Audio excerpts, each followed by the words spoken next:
In this video, I'd like to talk to you about the purpose of pain. Coming right up.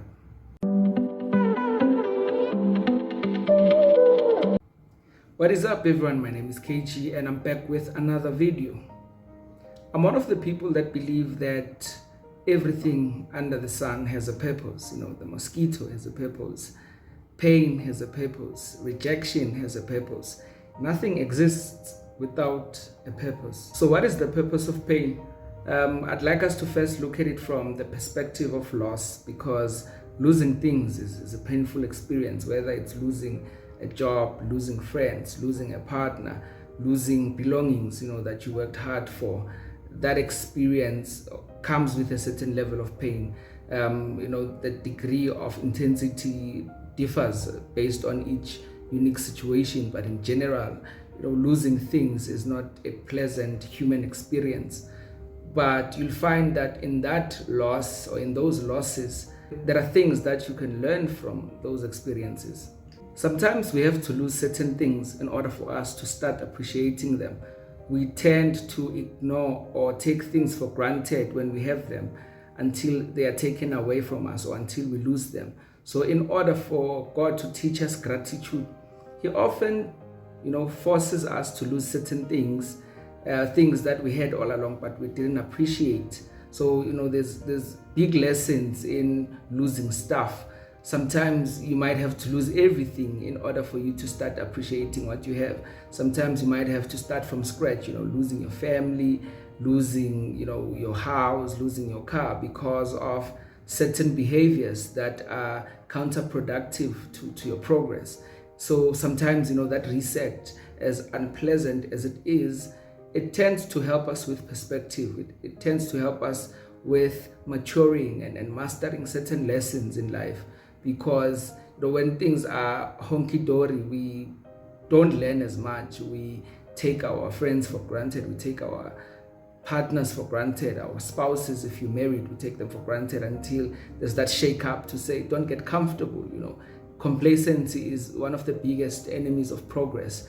Never get complacent, never relax, because the things that you have, other people are praying for. And if you're not thankful, if you don't already appreciate what you have, you're not going to get more, you're not going to receive more. There's a principle in gratitude, and it's all about the energy that you are sending out. We don't get what we want, we get what we are. And if you're not grateful for the little that you have, then God is not going to add to your life. You will, because you are sending out the energy of lack when you are ungrateful. So to teach us that lesson, God sometimes takes things away from us just so that we can learn to appreciate what we have. Our greatest evolutions, our greatest changes in our lives come from our greatest struggles. Even in my own life, I've dealt with certain counterproductive habits because of certain bad experiences.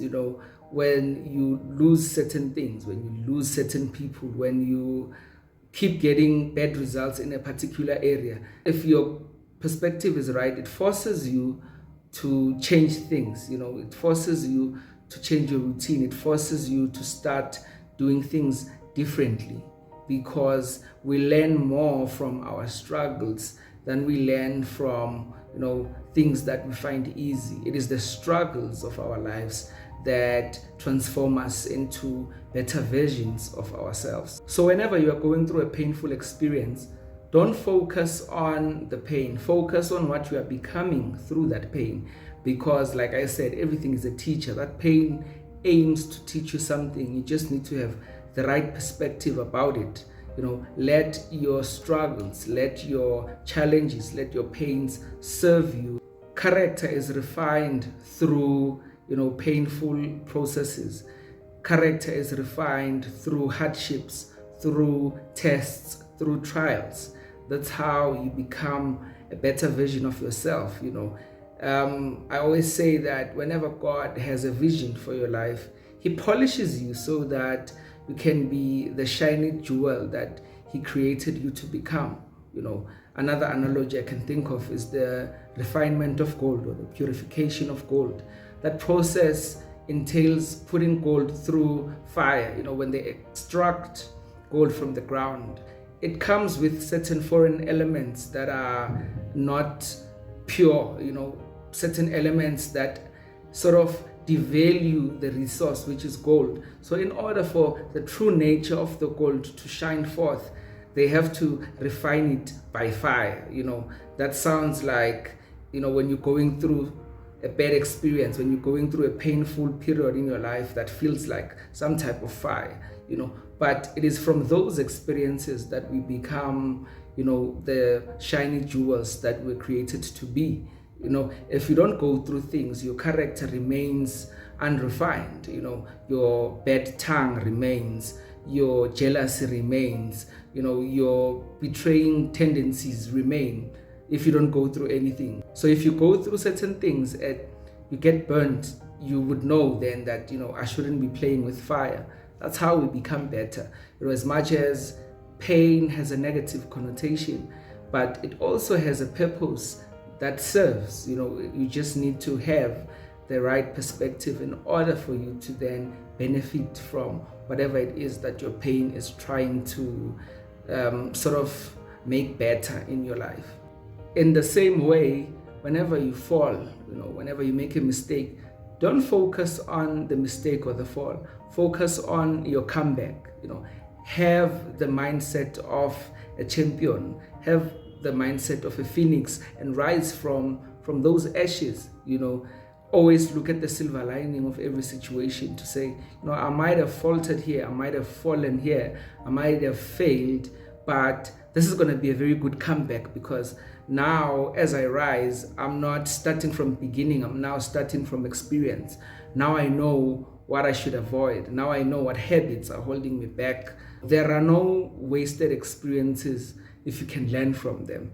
Every experience teaches, even the pleasurable experiences, there's something to learn, the painful experiences. But personally, I've seen that I've learned the most from my places of struggle than places where I was comfortable, where, everything was going my way. There is power in pain. There is power in tough lessons that we have to learn in life. And that brings us to the end of the video, guys. Thanks again for watching. If you liked it, you know what to do. Like, share, comment. Don't forget to subscribe to the channel if you haven't done so already, and hit that notification bell as well so that you can be notified every time I upload new content. Until next time, goodbye.